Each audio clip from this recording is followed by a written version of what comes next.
Thank you so much for tuning into the Animation Industry Podcast. My name is Terry and I'm your host. I've got another stop motion focused episode for you, and this time it is from the incredible Ian Boone of Tumble and Ask the Storybots fame. And what's really neat is that he's animating on the upcoming Henry Selick movie Wendell and Wild right now. Plus, on top of this, he's also very proud to use stop motion to further environmental advocacy in his animated projects for Save the Dells, Arizona, and Raptors Are the Solution. Now, Ian is from Louisville, Kentucky, where he also enjoys playing the banjo, and in our chat, he shares how to get an internship at Laika if you're super fresh to stop motion. He has 2 under his belt, or if you're a stop motion pro, Ian has got a bunch of professional tips, including one that he learned can speed up your animation work tenfold while still maintaining amazing quality. But first, this episode is sponsored by my friends over at Bloop Animation, which is an animation learning platform packed with premium online video courses for aspiring animation filmmakers. They have courses for all major animation programs like Maya, Animate CC, Toon Boom, Blender, TVPaint, and many others, as well as some non-software courses like a storyboarding course, animation foundations course, and even one about making graphic novels, which covers absolutely everything you need to know from start to finish. Their courses are all in video form, so there are no deadlines or application process.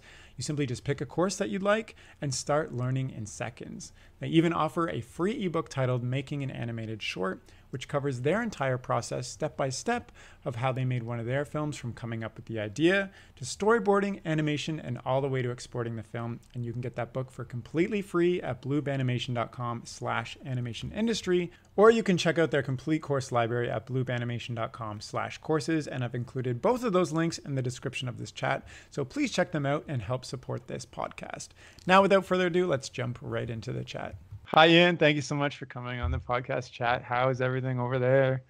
It's going good. I am here in my little workroom and during the pandemic. So yeah. Well, we're chatting over Skype, which is perfect for the pandemic situation. But we'd be chatting over Skype anyways, because I'm in Toronto and you're in Portland.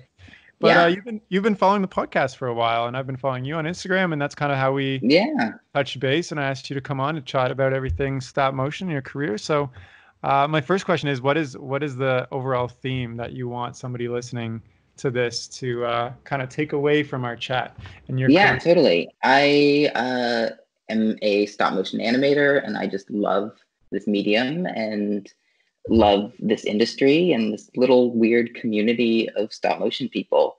And it's just the best. And I hope everyone wants to be a stop motion animator, and that would be my main takeaway, but not too many people, because I need a job too. Right. Yeah. Okay. So, well, let's talk about job and career and everything, because you've kind of, scaled the ranks really quickly with your career. It's been kind of short compared to some of the other people I've had on this podcast in stop motion. So let's chat about that. Where did stop motion, where did you get the itch for stop motion, first of all? I mean, we can go like all the way back before I even existed. My parents' first date was the Spike and Mike Film Festival in San Francisco. Yeah, I just published a Spike and Mike, the Animation Outlaws podcast today. Oh, really? Oh, great! So, yeah, I haven't seen the documentary yet. I had Spike Decker on, so he. Oh, super cool! All that, yeah. Great. So my parents' first date was the Spike and Mike Film Festival, and they saw, I guess, one of the first screenings in the US of Wallace and Gromit and Creature Comforts, and I'm sure a lot of other great things too. So I didn't exist yet, but they saw those, and maybe that's somewhere in my DNA. And then I grew up in Louisville, Kentucky, which is not a hotbed of animation, but it is like a creative town. And I grew up with artist parents. My mom is a graphic designer and a painter, and my dad was a musician. So my life growing up was fostered with creativity and just making things, and just an idea of it's not weird to work with your hands, or just be creative all day. So did you have a home atmosphere of supporting creative career path? Yeah, totally. I didn't really know. I mean, I was 11 when I discovered animation, but until I was 11, like I liked drawing. I liked making little like scenes with animal toys. Like I was always building something or doing something, Yeah. but it wasn't really until I was 11 that I started getting interested in film and animation. And then once I did, it just like totally hit. Like it's been basically nothing else since. Um, So when did and you actually, did you go to school for it? When did you start taking it kind of seriously, I guess? yeah, so I guess when I was about 12, I was like really like making little short films on you know, the kitchen floor and, just moving clay around. And then when I was 13 or 14, somewhere around there, I started making like a little web series called Beaver Creek, which was yeah, just this little like claymation series that I put on YouTube and other like stop motion forums and stuff. And I started, I mean, it never went like viral, but like I started getting like people were seeing it, and I was getting like some like awards and things in middle school. And Yeah. um, then throughout high school, I started making other short films and even like a few projects for hire. And I got a couple of really like nice opportunities. I won uh, these awards called the Scholastic Art and Writing Awards, and like I got to go to Carnegie Hall and meet other artists my age for the first time. I wasn't, I went to like an all boys Catholic high school, which was Sports. good, but yeah, football all day long. So, and I had three really great art teachers that encouraged me and pushed me and encouraged again creative thinking and like just this is like an actual career path if you want. And so that was starting to look more possible kind of later in high school. It was definitely becoming something more than like just like a hobby, right? Like I was doing like little projects for like clients even like towards the end of high school, which is, I wasn't making much money from them, but like they were, No, but still, it yeah. was paid work essentially. And then I I went to Cal Arts for a little bit in the experimental animation program, and my first year there, I had an internship at Stupid Buddy on Robot Chicken season 7, Nice. so back in the day. And then after my first year at Cal Arts, I had my first internship at Laika, and that was on Kubo and the Two Strings. So, Well, so let's slow down a little bit. First of all, I want to say that like Beaver Creek, I'm so blown away that you said you were 13 when you made that. yeah, I Like started when I was 13. that's insane. Like it has full production, there's characters, backgrounds, there's sets, like the animation is very good. Like Oh, thank you. I would think an adult made that. But anyways, so um my question about the support thing, I'm wondering like what did your parents, because like thinking about my own story and like other people's stories, like there's that whole sense of like get a real job, right, versus Yeah. like animation, especially stop motion, where it's so niche to get into. And like did you ever feel that pressure to pursue a different career path, or like it sounds like stop motion was just your thing the whole way through? It really was my thing. I mean, really from like the time I was 12. Like um, I, I never, I had other interests. I still have other interests. Like Yeah. and actually a lot of them kind of tie together. I've been fairly consistent in the things that I like throughout my life. I like wildlife. I like banjos. I like animation, and all of those things are still things that I like, and all of those kind of culminated in this series when I was 13. Right. And, I got involved in sort of like wildlife activism through it as well.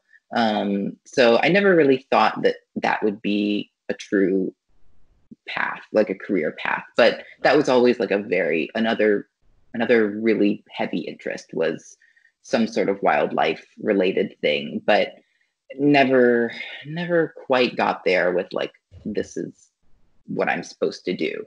So animation was really the focus.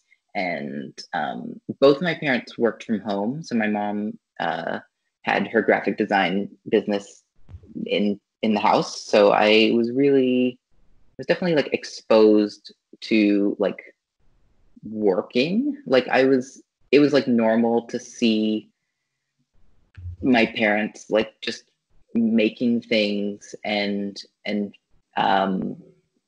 like working long hours, and like I feel like I like got instilled like a sort of sense of like hard work, and like creative things are hard to do and they need a lot of effort to be good. And I think that is an important thing to realize when I was 11 or so. Yeah, that's super young age to realize that. I didn't think about working seriously until I was in my late teens. So, okay, so you got into Cal Arts and in the experimental program, and I'm assuming you focused on stop motion. Yeah, I started there, and I'm sure anyone that has either gone to school for stop motion or has looked into going to school for stop motion knows that there are no places to go to school for stop motion.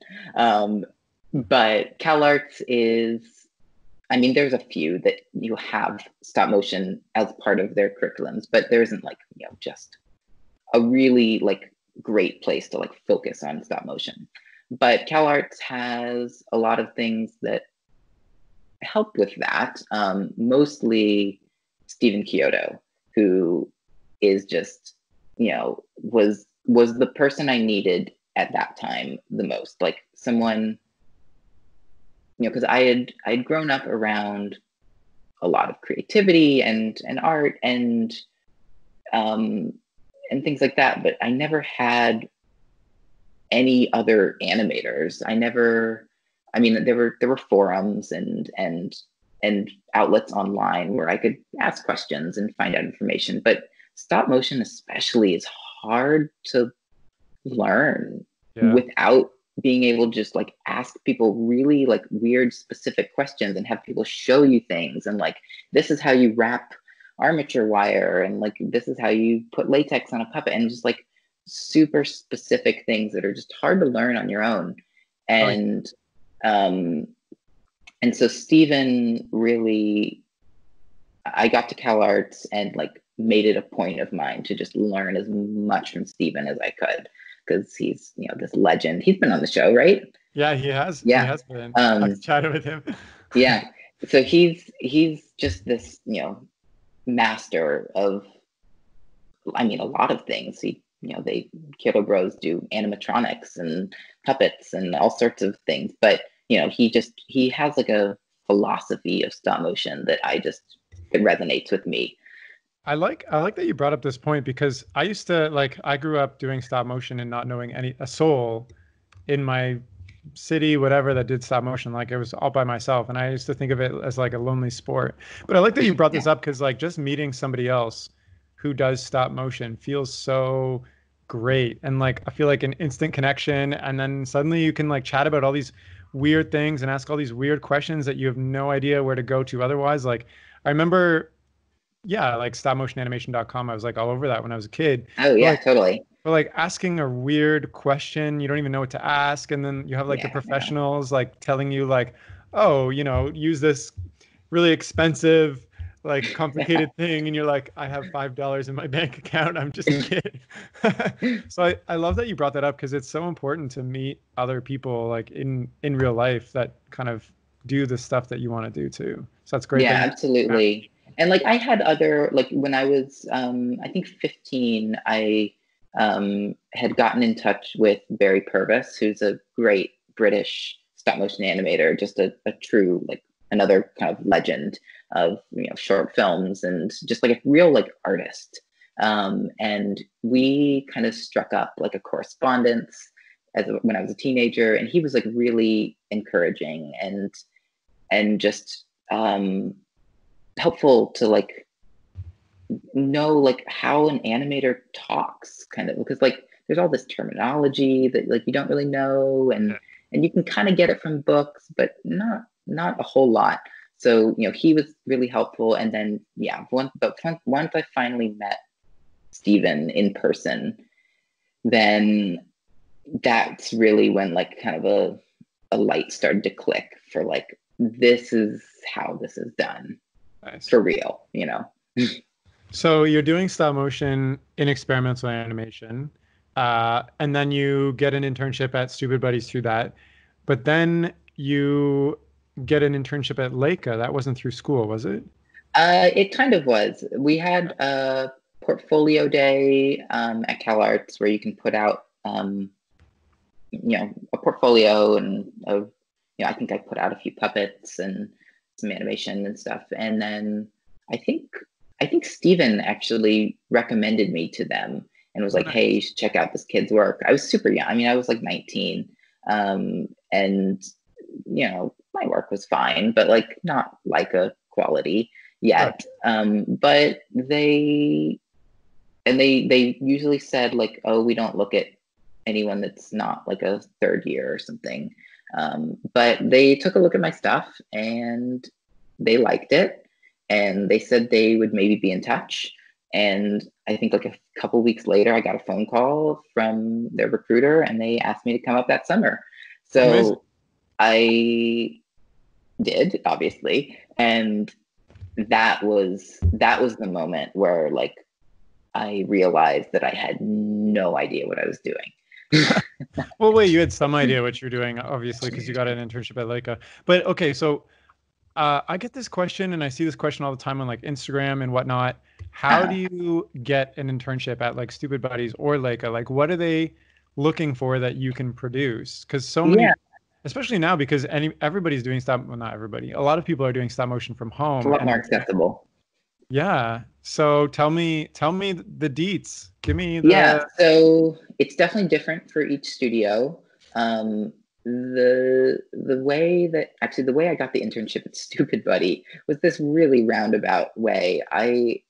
It was my senior year of high school, actually, and I was out in LA in Burbank for a film festival, and it was at the like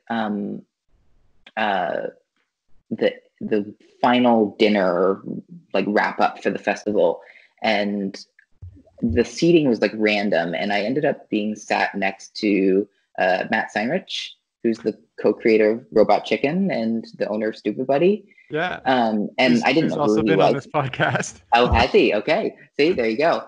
And I didn't know who he was other than his name, but like I didn't know him by sight. So we got talking, and he was like, "Oh yeah, I have a studio," and I was like, "Wow, you are the person that created Robot Chicken." So that was like a little bit of a shock. And we kept in a little bit of touch, but mostly he put me in touch with his animation director, Alex Kamer. So we were in touch throughout my senior year of high school. And then basically once I decided to come out to CalArts, he was like, well, Robot Chicken season 7 starting right around that time. Why don't you come on as an intern? You know, I had some work that I just finished up and put together like a little reel, and, you know, it was, I guess, good enough. He gave me some tips, actually, like some stuff to like work on like that summer, I think. You know, practice animating on 2s, practice like some like punchy kind of poppy stuff. And so like that's what Stupid Buddy is looking for. You know, they're looking for, you know, usually looking for like comedy stuff and like how big of poses you can do, and yeah, just like the really like kind of humor-based movement and stuff like that. Whereas Laika is very different in what they're looking for. the kind of reel you want for Laika is, you want to be able to animate on ones. And I mean, I'm getting kind of technical. I figure anyone listening to this podcast probably knows what it means to animate on ones, but you want to animate at 24 frames per second, animating every frame and as smooth as you can get. But Laika is really the thing that they really look for in animation. And I learned this there, is like weight. Like you want your characters to have like good weight. If your character's standing there, don't just have them like stiff, have them kind of on one leg and then, shift over to the other leg and really like figure out like how hips move and like body mechanics stuff, which I guess I had thought about a little bit, but never to that level. Like I got to Laika that summer, and totally was just like put through all the tests that I could never have imagined. Like animate walks every day for 2 months, just perfect it. Like, just really, really get it. So everything is in the right spot. All the hips are moving and flowing and the knee is bending in the right spot. Just stuff like that where like, it's not, Laika isn't interested in like, the cartoony stuff as much. It's really, it's much more based in reality. So like, somebody, and this was 6-7 years ago now. So maybe, I don't know what their like process for recruiting interns is now, but yeah, I would say somebody that wants to get into Laika should just have like a really clean reel of like just beautiful animation walks and weight shifts and personality changes, something where like a character is feeling one thing and then like goes to another emotion and things like that.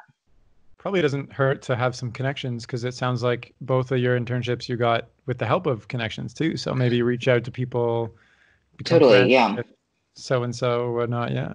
So And that's like an important thing in animation, but especially stop motion. Stop motion is such a tiny, tiny world. Like there's so few people that do this. You will get to know everyone or almost everyone very quickly in this industry. So like even just a few connections, and not even just connections, just like make friends, like that's like that's really been the best way to like get a job in stop motion. But okay, so I agree with that. But for instance, like what if you are from small town XYZ in, I don't know, India or like the UK or like Toronto, like me, where everything was just online and I was just some kid. How do you make friends and connections that actually pay off to get a role? I know it's tough. Stop motion is so location based. You can't do it really from afar. You have to be, at least usually it takes, at least a small group of people together to do it. I mean, there are people that can do it, in a bedroom or a garage or something and make beautiful work. But to like work in an actual studio and make, a lot of content, like it takes a lot of people and it takes people all together. So there are sort of hubs of stop motion, and I wish there were more in more varied places, like, but right now in the US, it really is kind of LA and Portland. Yeah. And I mean, you kind of have to be in one of those places if you want to like really make a living as a stop motion animator in this country, at least. I actually don't know much about stop motion in Canada, but you kind of have to be in one of those places if you want to be like a studio animator. So if you are in a place that isn't one of those places, try to visit, go to film festivals, go to, there's like animation talks or retrospectives or, you know, things that happen around, you know, or I mean, we're in a time where you can just email.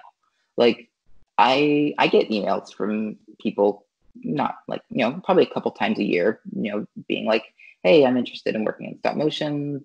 How can I get in? How do I get work on a show? Or you know, do I have to like move to this place? And like eventually, probably yes. But to start getting to know people, I think you can kind of be wherever now. You know, I mean, I came from Louisville, Kentucky, which was, you know, there's no animation there. So, but I was going to film festivals. I was reaching out to people through email and whatever. And I think that is important to do. You know, you have to kind of make yourself known, which is kind of scary and goes against a lot of animators' tendencies to be pretty quiet and, you know, not a lot of animators don't necessarily want to like be the life of the party. Some do, but it can be hard for a lot of people, and me included. So that is not an easy task, but I think it's more possible now than ever to be from somewhere and be doing this stuff. Well, and I think if you want to work in stop motion professionally, you have to sacrifice a lot. Like you moved out of your hometown, you went to school, you even quit early to get into the industry. You did 2 internships at Laika, like, which is ridiculous. Yeah. So let's fast forward a bit. You've been working in the industry for a while now. What is your like kind of specialty go-to animation that people are like, we need Ian on this project because he doesn't just do stop motion, he does. Yeah. So I really like, you know, I mean, who knows? My animation directors might have a different answer for this question. But from my perspective, I love like detail work. I think that's one of the cool things about stop motion is that it is everything in stop motion is detail work. What do you mean? Exactly. Like everything is detail work, but especially like, I don't know, like little movements, emotional stuff. I kind of like animating sad characters. I know that seems kind of depressing, but do you feel sad while you're animating a sad character? No, not really. I mean, you kind of have to get into that mindset a little bit, but I like doing things with emotion but it's also fun to do like cute thing. Like I worked on Tumble for a while, and like that was like a super cute show and just like charming animation, and that kind of stuff is really fun to do. Just like try and make things look like as appealing as possible. So if I'm the animation director, I'm like, we got a charming, cute, sad character. Exactly. Cast me for it, you know. Put me on it. So then when somebody loves what they're doing, they put a lot of extra into it that they're not asked for. So like when you animate a charming, cute, sad character, like what is something that you put in that probably nobody will notice, but it like brings it to life for you? Oh, that's a good question. I love thinking about like, I mean, there's kind of the classic animation answer of like, you know, animate what the character's thinking, not what the character's doing. And like, I think that is great to do. And you have to just like think about like the eyes and, you know, really, animating like just little things like little like shoulder shifts can be really fun, or that can just like really sell. Like you can get so much out of like a single little like look up of an eye. Like if the character is like looking down and just like looks up for like 8 frames and then back down, like that can just like make a scene. And I love doing stuff like, and it's such a little detail, but it can really make a character come to life. And I mean, I'm such a like nerd. I love just like micro increments in stop motion, which seems like torture, and it kind of is. But I I'm not someone that's particularly good at like, I'm not like a super cartoony animator. Like I can kind of do the robot chicken stuff, but like there's people that can really do that and like are really good at it and just are like super funny. Like their animation just like makes you laugh when you look at it. And like I can kind of get there, but I would never like sell myself as like a super like hilarious like posy animator. But I do I love getting into like little like drifting characters and like moving holds and things that like honestly you probably shouldn't do too much of, otherwise the character is going to get like floaty. So I can actually like probably do too much of that sometimes, but I love doing that kind of thing where you just like are keeping a character alive by not doing much with it but doing just enough, and it's a real balance, you know. Yeah. So you mentioned things like, having the eyes look up for A-frames and whatnot. I'm assuming that's straying away from the storyboards. Is that right? Or would that be worked in when you talk to the director? It really depends, and different projects depend more on storyboards than others. Yeah. When I got to Tumbleleaf, my animation director basically told me to disregard the storyboards. Not completely. That sounds weird and harsh to do, but like basically anything that the storyboards were good for, like kind of the very broad actions on that show. Like, this character needs to start on this side of the screen and end up on this side of the screen.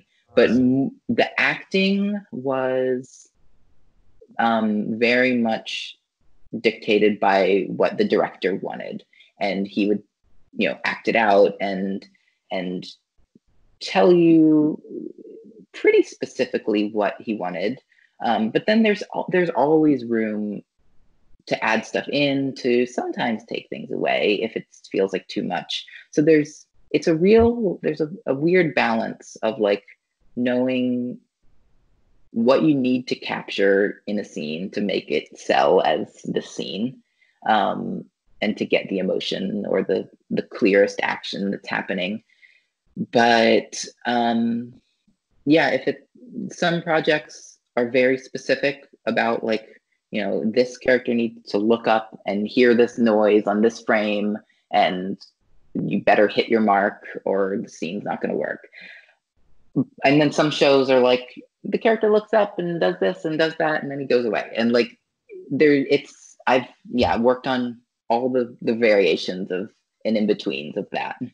So it depends. You also mentioned something that I'm very interested about, because it's kind of counterintuitive to how you think with animating. So you said that you should animate what the character's thinking, not what the character is doing. Yeah. So like, say like, I go to my storyboards or the director or whatever, my scene is character A has to crack an egg and put it into a bowl and mix it. How do you change your mindset away from those actions when you need to do those actions into how the character is thinking, to then have the actions kind of secondary to that? Yeah, that's a really good question. So I think that's an old Ollie Johnston quote, one of the Disney 9 Old Men, is, what's the character, animate what the character's thinking, not what it's doing. And it's hard. It's really easy to just be like, I'm going to get this puppet from this side of the screen, and he's going to pick up this thing and do whatever with it. Like, that is one way to do it, and it'll probably work. Like on a TV show or something, like, sometimes that is what you have to do, because you just don't have time to like analyze every single frame and emotion of what's happening in a scene. But ideally, you want to like think about, okay, why is this character going to this spot? Like if he's picking up, what do you say, an egg or something? Yeah. Is he hungry? Is he really hungry? Like, how fast is he going to be moving to cook this egg? How, like, is Is he making the egg for someone else? Is he nervous? And like all of those things will tell you how the character's moving. So you're not just animating like this arm is moving up for 3 frames and then it comes down. And like you're thinking about what is motivating that arm to do that, and it's because this character's in a rush and he's trying to get to a party on time, and he's moving really fast. So it's or the opposite, if the character's sad and maybe it's like walking really slow, and you have to think about the technical stuff.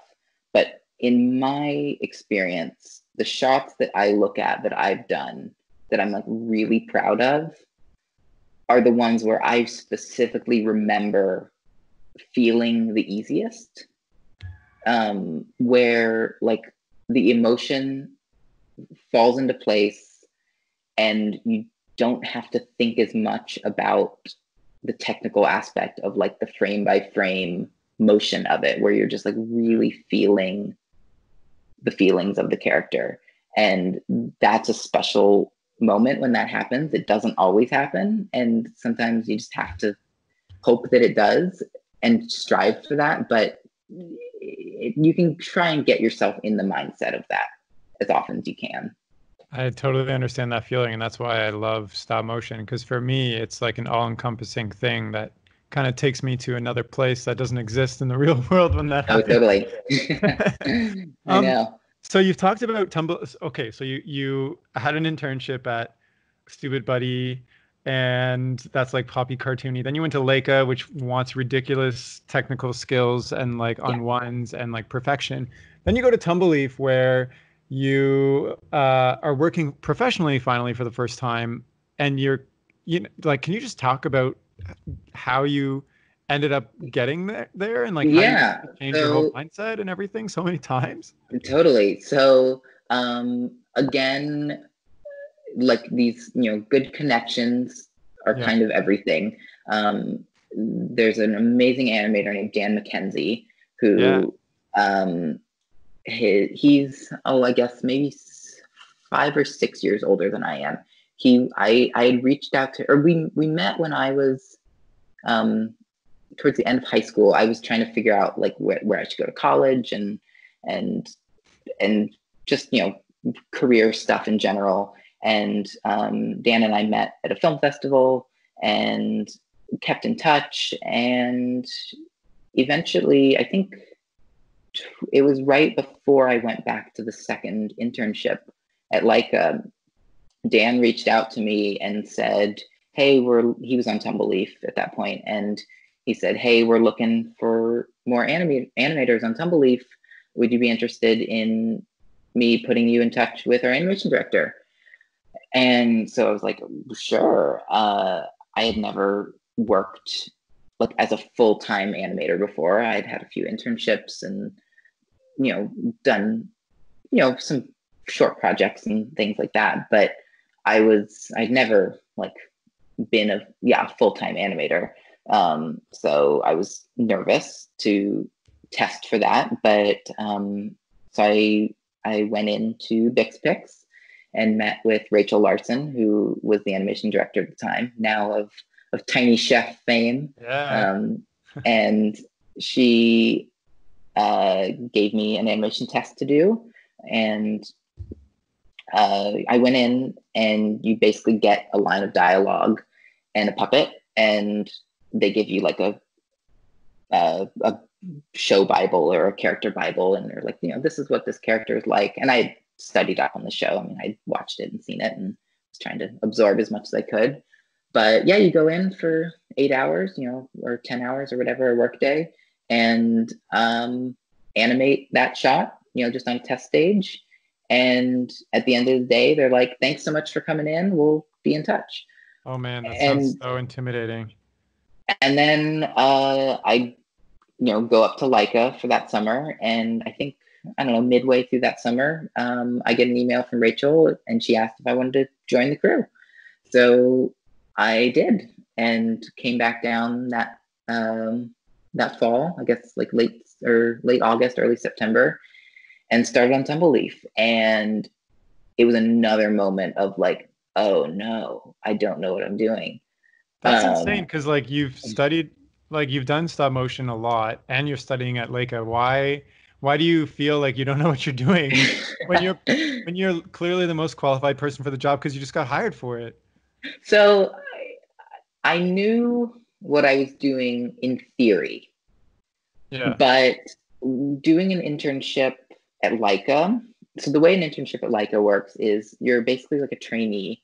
You get assigned a mentor and who's one of the animators, and you do animation tests for 3 months, and you learn how to do walks and weight shifts and all the things I was talking about earlier. And you're animating for 8-10 hours a day, and that was the first time I'd ever really had the chance to do that, outside Yeah. of like summers during high school. But so that in and of itself is a new learning experience.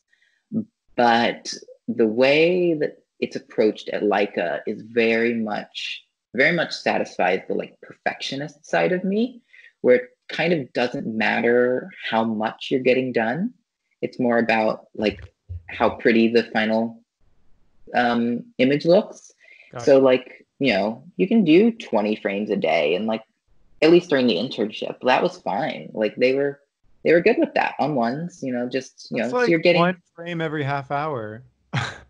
Yeah, it's not much. And like I'm not a super fast animator. There's people Yeah. that can go faster than that, but I think that's about what I was getting, and like that was kind of fine there. But So I I'm was assuming learning on how to. Oh, go ahead.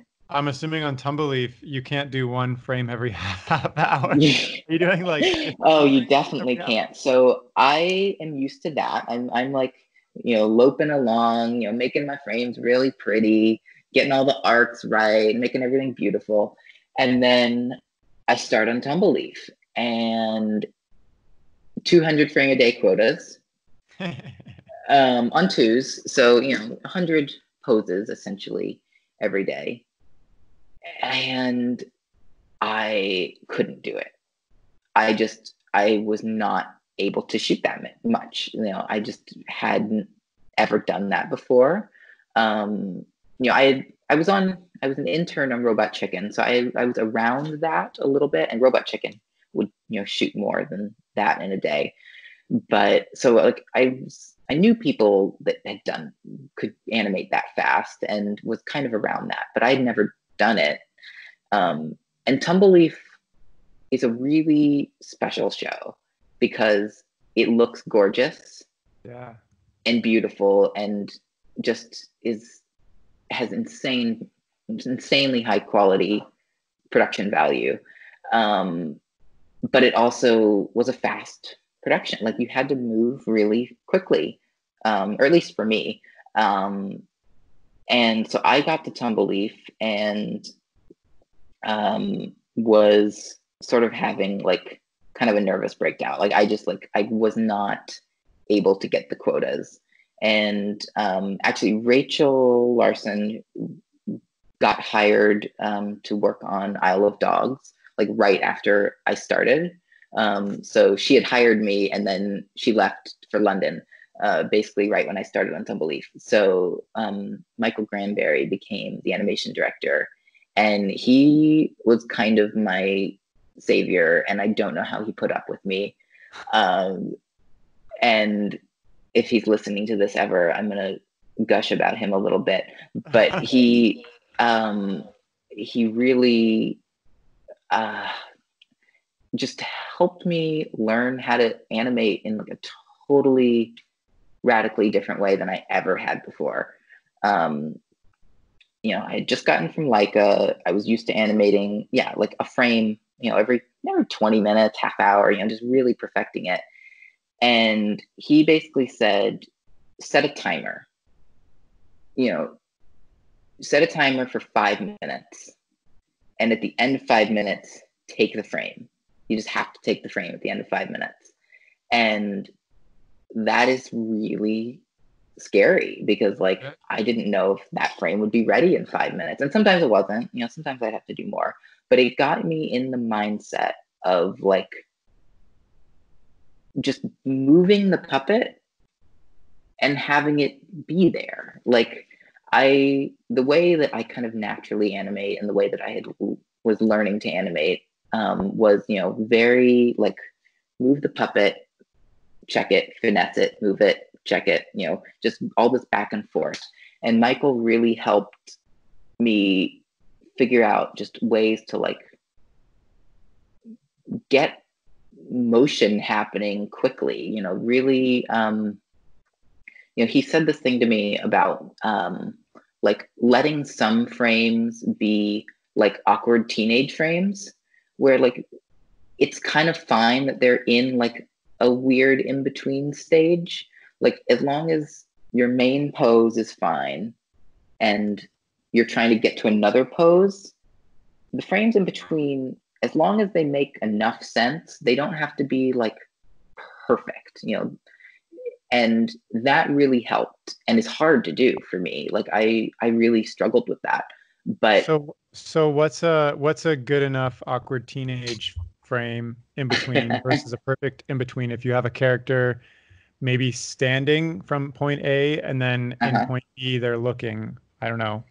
Yeah, so like, you know, in the first frame, you'll be standing there and then maybe you ease into it a little bit, you know, the arm comes up, maybe to like, you know, go like look like it's looking off in the distance at its forehead or something. Yeah. And so the arm comes up and then you start to ease in, make your eases kind of pretty, you know, make sure everything's, you know, consistently moving, you know, make sure the movement isn't like jaggedy and stuff. But like when you get to kind of like the middle of that, you can kind of just like have a frame where the arm is, you know, halfway up the body pose and, you know, it doesn't have to like be like a perfect, the in-betweens don't have to be perfect poses in and of themselves. They can, as long as they read getting the motion from one place to the other, then it'll probably be fine.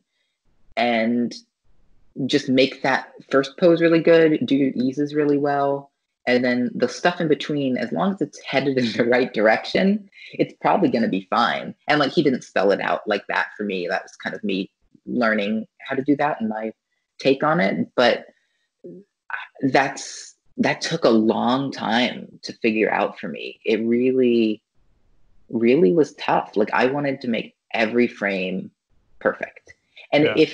and the thing is, like if you're making every frame perfect, you're probably gonna get worse animation. Like if you're,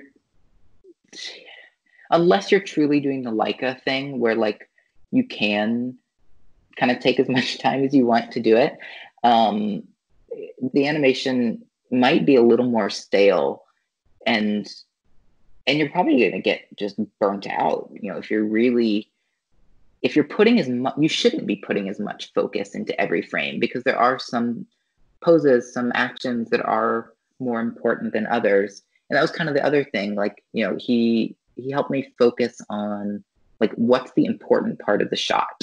You know, what is like the meat and the emotional weight of whatever the shot is, and like that's where the energy needs to go to.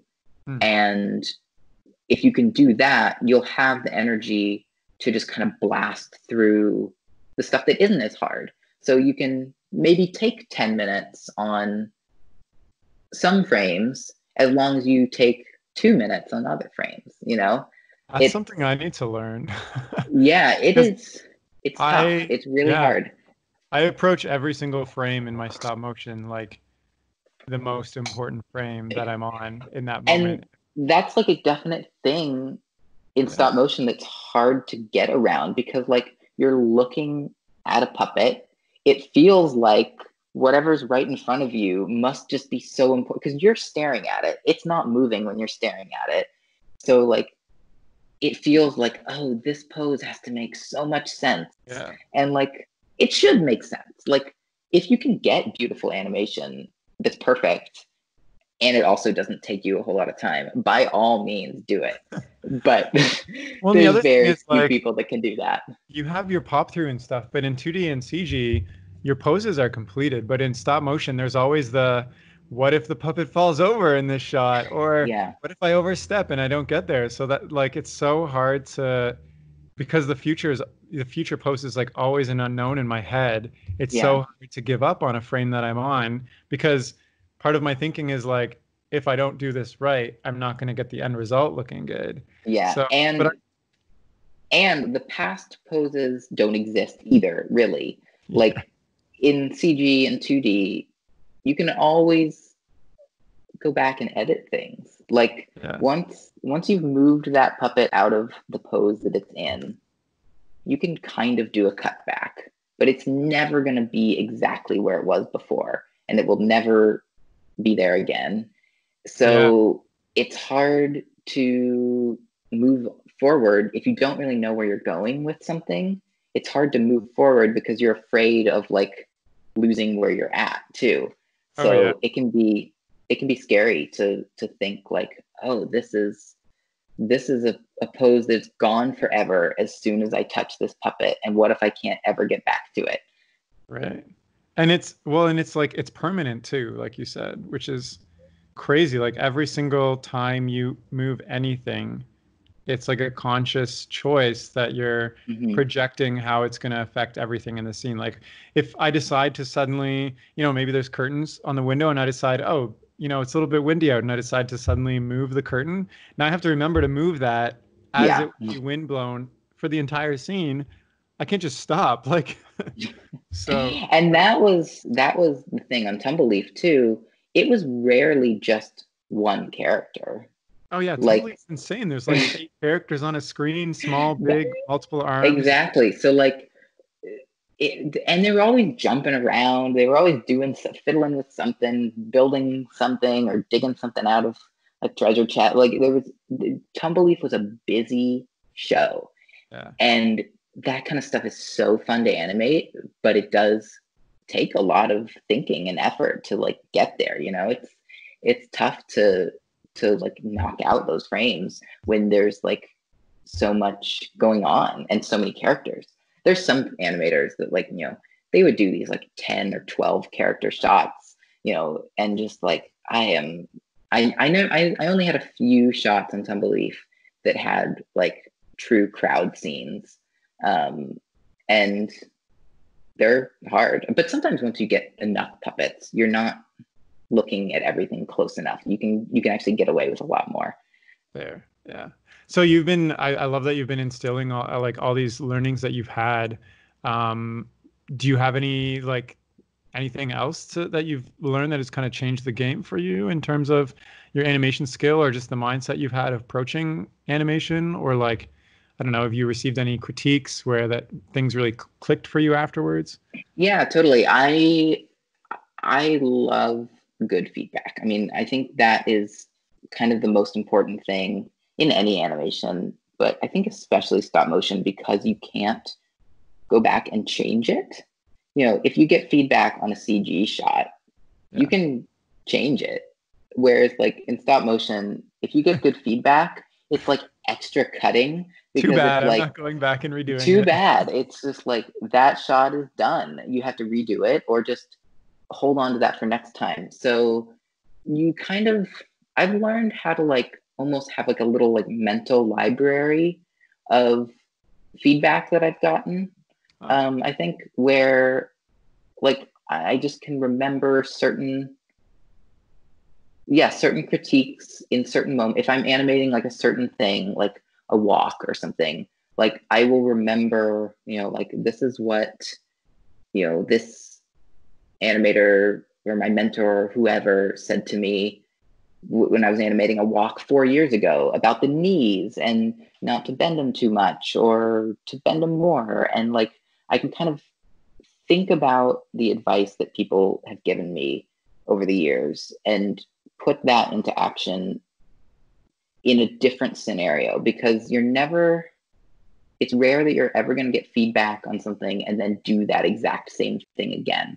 So you have to be able to translate feedback into different things. And I think that took me a while to learn, because once you learn how to do one thing, then you don't have to do as much if you're doing a similar thing, a year later. It'll be easier, and you won't have to put as much mental energy into that one specific thing, and you can focus more on the acting or the like body mechanics or something, whatever the thing is that you can kind of do subconsciously. The less you have to think about anything, the better. And I'm still learning how to do that. But that was, I think that's been something that took the longest to click, was like, you don't have to overthink everything, Yeah. No, I like that a lot. And it's amazing that you are able to have like a library in your head of all those critiques and stuff. And that only comes from working with other people. Like you can't get that with only your own perspective on your own work. So, yeah, totally. Yeah. So one topic I want to talk about is in 2014, you actually quit stop motion altogether. You were like, I've had enough of stop motion. I've been to Stupid Buddy, I've been to Laika, I've been to Tumble. There's nothing. I don't know. Why did you decide to quit stop motion when for the past this whole podcast you've just talked about loving it and everything? Yeah, classic burnout. So it was it was after I'd done the internship at Stupid Buddy. I'd done the internship at Laika. It was before Tumble, but I was during my second year at CalArts. A friend of mine and I decided to make this like epic film. Like we went like all out on this second year film, and it's still not finished 7 years later. So that happened, but we really were, at least I felt like I was in over my head. I was trying to make, like we were saying earlier, like I was really trying to make every shot perfect, every frame perfect. Like I hadn't learned any of this stuff that I was just talking about yet. And I was still like every single frame, I remember being in my mind, like, this frame has to impress Laika. And like, that is not a way to get good animation or good performance. Well, maybe it is, but you're not going to enjoy it. You're not going to enjoy the process if you're like constantly thinking to yourself, like, I have to prove this to someone else, Yeah. So we were working on this film, and I was just frazzled. I mean, I was not sleeping ever. I was, because at CalArts, there were classes during the day, or some classes were at night. I had kind of a weird schedule. So basically, the only time I could find to animate was at night. So I would stay up all night animating. And yeah, it was stupid. Like, of course I burned out. So how many hours of sleep did you get a day? Oh, like probably 2 or 3. I don't know. Oh my gosh. For months. Like I just, yeah, it was, and I just was never, actually looking back on it, there is some animation in it that I still have in my reel that I'm pretty proud of. So like it was like my tortured artist phase of like, I was actually getting pretty good work out of it, but like, I was not happy. I was barely alive. So I was like kind of doubting. I don't think I ever truly doubted like if I really loved it. Like I still loved stop motion. I loved animating, but I was just tired. So after that year, I basically said, I can't do this anymore, at least for the time being.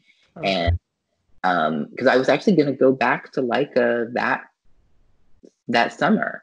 They had invited me back for the second internship, that summer. I ended up going back the summer after that, but I I told them like, hey, I need some time to like, you know, figure things out or whatever. And I went back a year later, and I'm glad that they had me. But so I kind of turned them down, and then just decided to like go back home for a summer.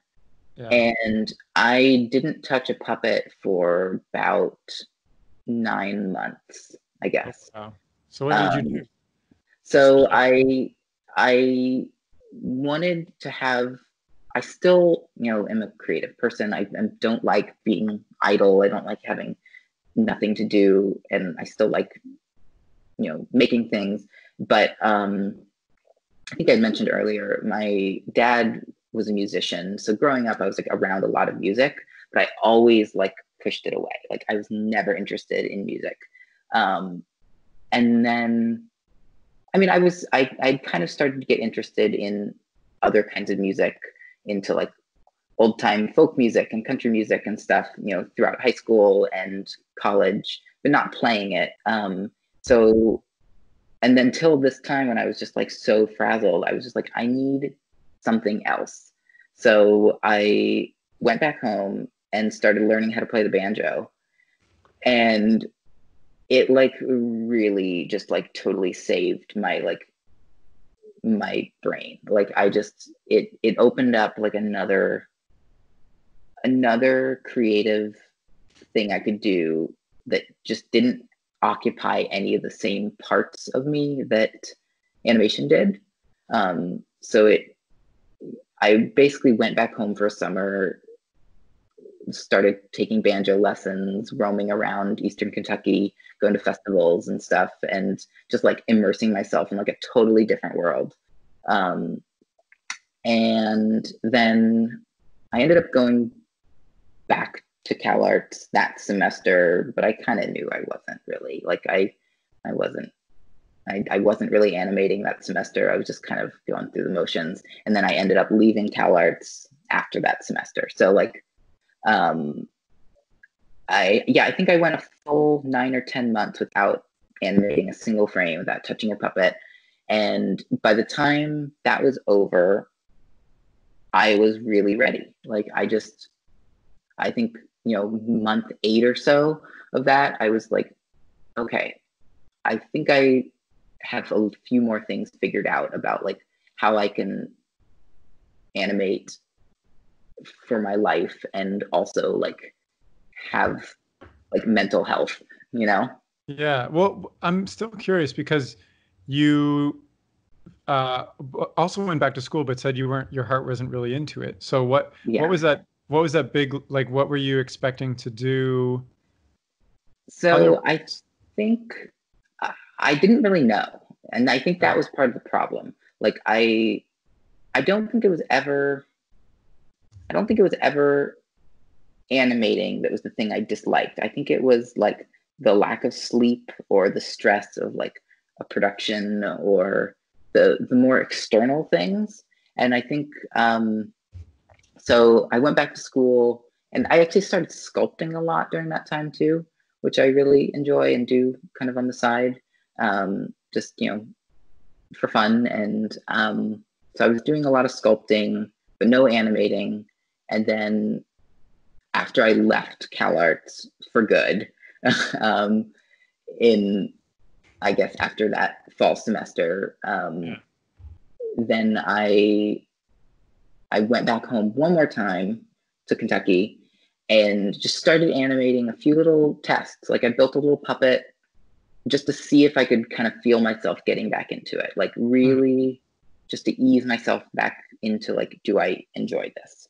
And I really did. And after like a month or two of that, I decided like, okay, let's see if I can really do this without like the stress of school or you know, this insane project. Yeah. And so I wrote back to Laika and was like, hey, I'm free this summer. I would love to come back up for another internship if you guys will have me. And they did. And that was also the same time that I got the call from Tumbleleaf, and so everything kind of just fell into place right around the same time. Of like, it's pointing in this direction, and I'm glad that it did, because I've stuck with it ever since, you know. Yeah. But it was a hard time. It was tough. For sure. I think that's super kudos to you. Like quitting school is like a huge risky decision, and like moving back home and like all these things, and you figured it out, and I think that's awesome.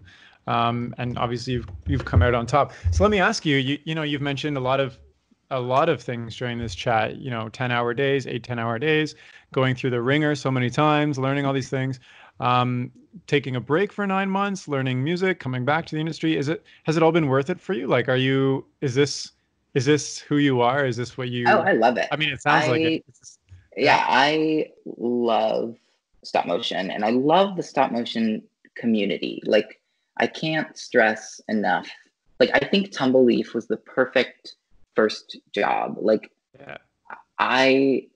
that project was so, like, I mean, it sounds super cheesy, but like, it was magical. Like, it really was. Like, every Wednesday you would be animating, and suddenly the smell of warm cookies would start drifting through the studio, and then somebody would like knock on your curtain, and they'd have a tray of chocolate chip cookies fresh out of the oven. And like, that's just like what that studio was. And it was just wonderful, wonderful people, and you know, just a really great, talented crew. There were quite a few other animators around my age, a little bit, maybe like a little bit older, but like, you know, some older, I guess, maybe a few, you know, a little bit younger, but yeah, it was like a pretty young crew. So I felt like, I don't know, I just felt really like at home on that production. So that was like the best. I mean, like all the other stuff I said earlier was also true. You know, it was hard, and the actual work was really tough to do. But the studio culture, the people that make this weird little stop motion community what it is, are just like the best people. Because I think what it is, my thesis about why stop motion people are great is, no, I don't want to say no one, but very few people like fall into stop motion. Most, you wouldn't. Like, it's terrible. Like, it's it's like the worst way to make anything. Like, it takes a long time, it's hard on your body. Like, you have to really love it to want to do this. So the people that are in it love it, and I think that shows. And so people that do this for a living are pretty happy and nice, and yeah, it's just a really nice, warm community. Nice.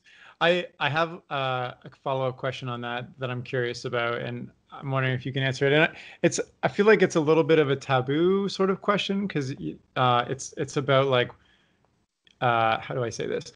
To get into stop motion, like you need an insane amount of like skill, hours put in, like patience, etc. And you're like what you said, it's hard on your body. Like you have to really love it to do it. Is it worth it in terms of pay at the same time? So there's a couple ways to think about it. Usually, and it depends, the different studios do pay differently. Like, there are Yeah, different rates at because different studios, and normally depending on the animators project. So are unionized, but stop motion animators are not unionized, right? stop motion is mostly not. So it can really vary from studio to studio, even just animator to animator. Like, there doesn't seem to be a whole lot of rhyme or reason to who makes what. I think there's becoming more transparency, which is really good. I'm happy to see that happening. The thing that is the hardest, it's not so much the pay when you're on a project. Yeah. Usually you're making fine money. It's the times in between. So the way that the stop motion industry works, it's still pretty small. and sometimes there just isn't work, which isn't fun. So there are months, for almost everyone, like there's very few people in the stop motion world that escape this. There are some, that manage to have, full-time staff positions somewhere maybe, but for most people in stop motion, it's a contract-based work. So you're on a project for 6 months, 3 months, a year, whatever, and then you're not. And you have to be prepared for those times when you're not. So usually when you're on a project, in my personal experience, the pay has been pretty good and pretty fine. Like, it was definitely like a living wage. And, you can have an apartment in LA and be happy. But there's probably going to be a few months after that project where you're not making any money. So those are the times when it is tough and those are the times when I get the most discouraged about stop motion. It's never like when I'm actually animating. It's when I'm not animating that I'm like grumble about the industry. Fair enough. So what are some of the things that you have to sacrifice as a stop motion animator that somebody who has a regular job might not have to sacrifice? Location. You probably, if you want to be a professional stop motion animator, you're probably going to have to move to LA, Portland, London. I'm sure there's a few other places, but like, I think those are the 3 big places in the world that do this. And like, but I think some of that might be changing. There are these smaller studios that are popping up. I mean, some of them are in LA and stuff, but there's other places now that are coming up that I think aren't as location based, and I would love to see that continue in like smaller places or like beautiful places, just for people that live on the other side of the country or don't want to move to LA or Portland. Just more options would be super cool. But for right now, if you want to work in stop motion, you kind of got to be in LA or Portland to work in TV or movies or any of that kind of stuff. And yeah, other than that, it's just the like, be prepared to be out of work sometimes. Gotcha. Okay. Location and out of work. So you've mentioned, well, and I think it's pretty common knowledge that the stop motion community is pretty small. So does that make breaking into it really tough if you're an up and coming or like aspiring animator then? I think it makes it easier personally. Because once you meet one person, you probably know at least 20, 40, 50 other people. Like So does that mean you go back and talk to all your peers in stop motion and say like, oh, hey, I just met Terry and he's a totally like animator and he's going to be working on our next show. Exactly. No, word totally gets around. If there's somebody talented that is doing cool things, like, you will know about these people and they will, like, I think the thing that took me a long time to realize was that like studios are looking for talented people. Like, I feel like when I was growing up, I kind of thought of these studios as these like mythical places, like just like these.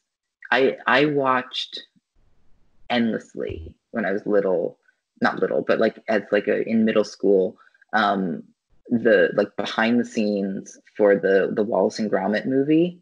Like on the DVD special features, like You mean Curse of the Were-Rabbit? I can't tell you how many times I watched that. And like, it seemed like such a like crazy world. Like, I couldn't imagine like working in a place like that. And I've never worked at Aardman, but I've worked at major studios and with major players in the animation world. And like, everyone's just normal people. Like, everyone's pretty down to earth, and like people like Instagram is a great like there's all these like 16-year-olds on Instagram now that are animating better than I can, and like everyone knows about that. Like, it's just like the word gets around about good people, and I think that it's not hard to make a name for yourself in stop motion if you are willing to do that. Like, you have to put yourself out there a little bit and write some emails and go to meet people. And but it's a healthy combination of, like, you have to have the good work, but you also have to know the right people. It's important to just like be friendly, because you never know who you're going to meet and who is going to be, working with you as a, total peer on this movie. And like, they're your same rank or whatever. And then maybe they're the animation director on some show that you're trying to get hired on. And like, that is just kind of how it works. Like, you're going to be working with people that probably will end up hiring you later down the line. So I've heard that a lot. In fact, one of the first things they said when everybody's in the same room at Sheridan College, when all the first years come in, they say, like, look to your left and right. One of these people is going to hire you and the other person's going to work for you, basically. Yeah, no, it's really true. Yeah. So I feel like you already answered this, but what is like the number one thing somebody who is working in stop motion, either as an aspiring animator or they're already working on a production, can do that's going to have the biggest payoff for them in their career from your experience? Ooh, I would say if you want to be an animator, like if you want to like be pushing puppets around all day, do that. Like, if you have the time to do it, take a few weeks, a few months if you can, and just animate. Like, it's the only way to learn how to do it. Like, you can read as much as you can watch as much as you can, but you're never gonna actually understand it until you get a puppet under lights, under a camera, and are moving it around for 10 hours a day for weeks on end. Like that, I think that is just the most important thing you can do to really learn about yourself as an animator, like learn what you're good at, like learn what you need to improve on. But also just to understand how motion works and how to get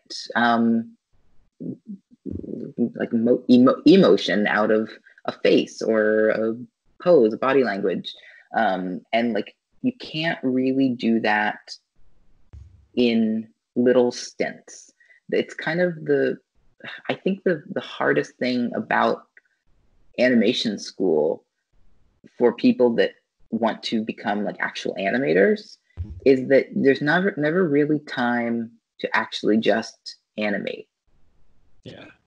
Like I was saying, fair. I was trying to do that and I wasn't sleeping. Like, so Yeah. like, and so if somebody wants to become an animator and has the time and space to do it, that would be my biggest recommendation, is just get yourself an armature, like buy like a decent ball and socket armature, or if you know how to build a good wire armature or something, just get a puppet that like won't break on 3 frames in, and just animate. Yeah, let's just move it around.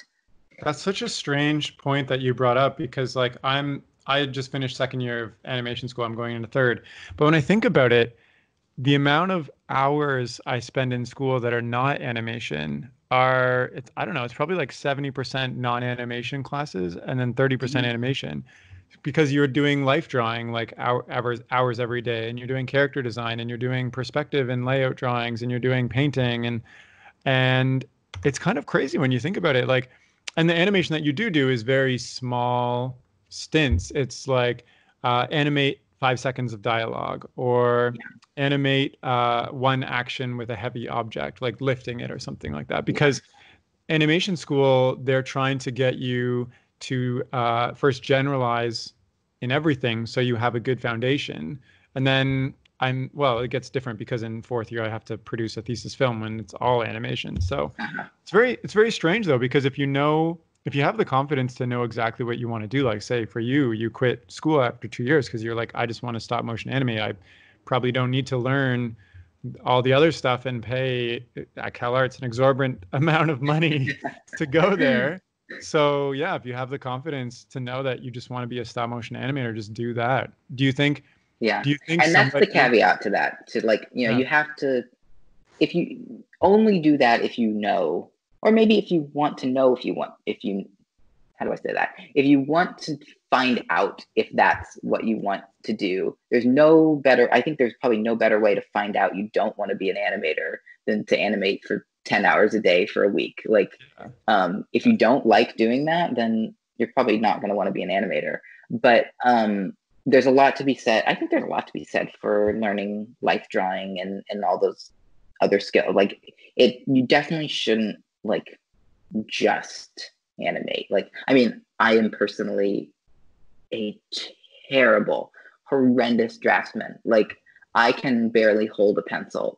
I am not good at drawing. So I was always really bad at life drawing classes. But I took a lot of life sculpture classes when I was at CalArts, and those were really beneficial just to like understand forms and anatomy and shapes and poses and stuff.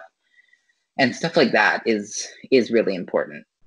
So yeah, I don't want to sound like I'm like saying like neglect everything else and just animate, because you have to do other things and you have to like watch other things, like watch movies and live action and stuff too. But I think it's totally possible if you have the confidence and you have the history in your own personal journey to know that you're totally fine doing just one specialized thing, to go for it, right? Yeah, and totally. Like you had a Laika internship where you were animating 10-hour days, just so you already had the experience to know that you wanted to do this. So yeah. And then the other thing, kind of going off what you just said about animation school, where you animate a ball bounce and then the next week you animate a dialogue test.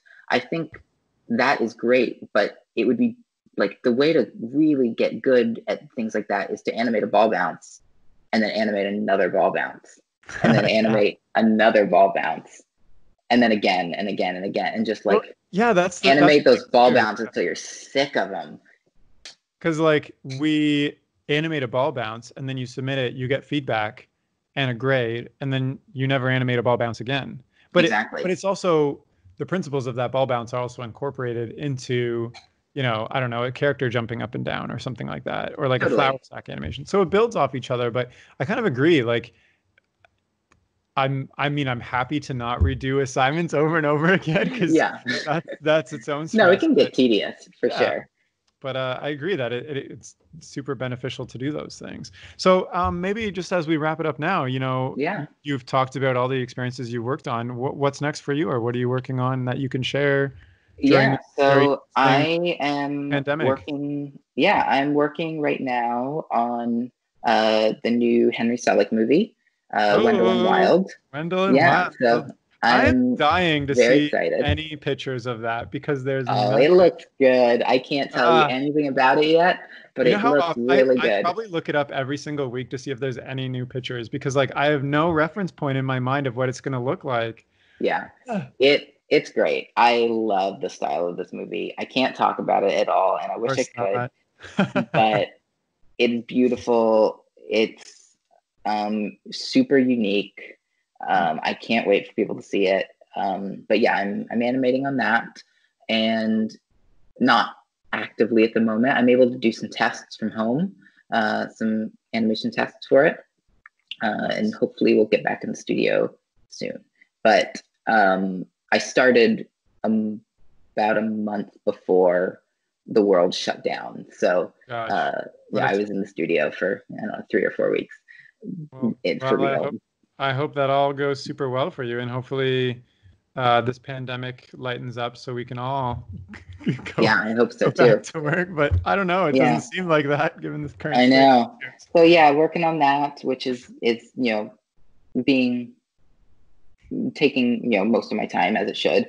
And then Yeah. actually, it's been really fun. I've been learning CG. No way. What? Yeah. How come? I have never done it before. Yeah. I've kind of always pushed it aside as like a stop motion purist, and kind of scoffed at the idea. Until like a few years ago, I was like, it would be really nice to be able to have like a backup if I wanted it. For those times when there isn't stop motion work, which probably will happen again. Or just, it's fun in general. I like animation in general. So it's nice to be able to like work in a different medium. So it's been interesting to like relearn the basics. Yeah. Because like you said, you don't ever animate a ball bounce again. And like here I am last week animating a ball, but just a straight standard ball bounce. And it's like, oh, that's how you do that.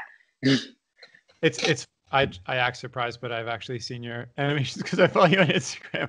But CG is actually like a common secondary thing for stop motion animators that I've come across. Yeah, so that's interesting. I think there's quite a few that do it really well, and I mean, there's a whole generation of stop motion people that basically had to, once Jurassic Park came out, there was very little stop motion work. So there's a whole kind of a generation or two above me that like basically were forced into doing CG work.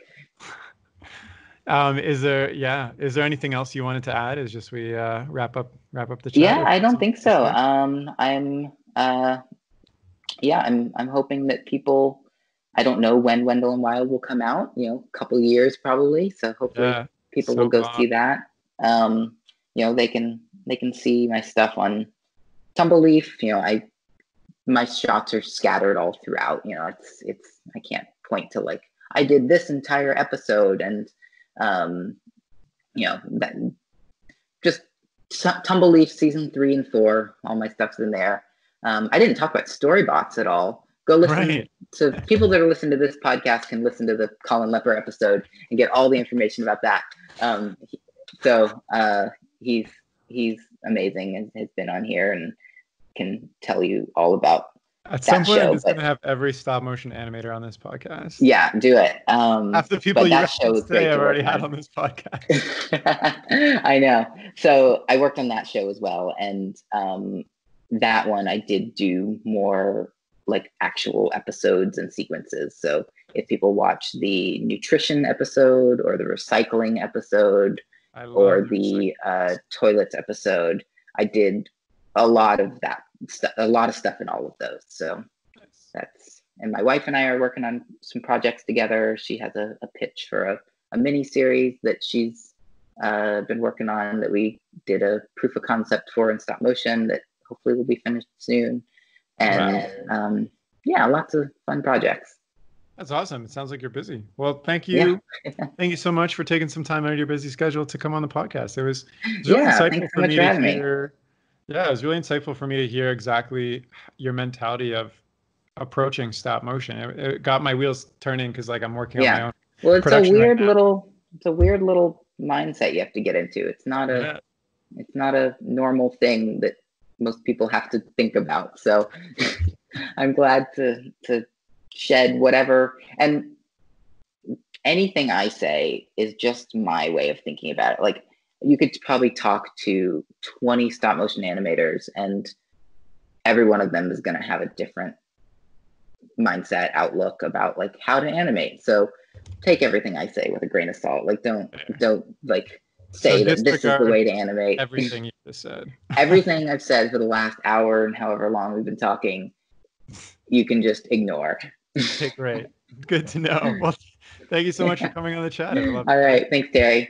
All right. And if you're listening and you want to follow Ian's work or get in touch with him, you can reach out to him at ianbooneanimation@gmail.com or check out his Vimeo reel, which I'll include, and also include his Instagram and YouTube. But just a note about his Instagram, you have to like banjo music because he posts a lot of him playing the banjo on there amongst his animation. And that's all for now. Thank you so much for listening. All right, bye.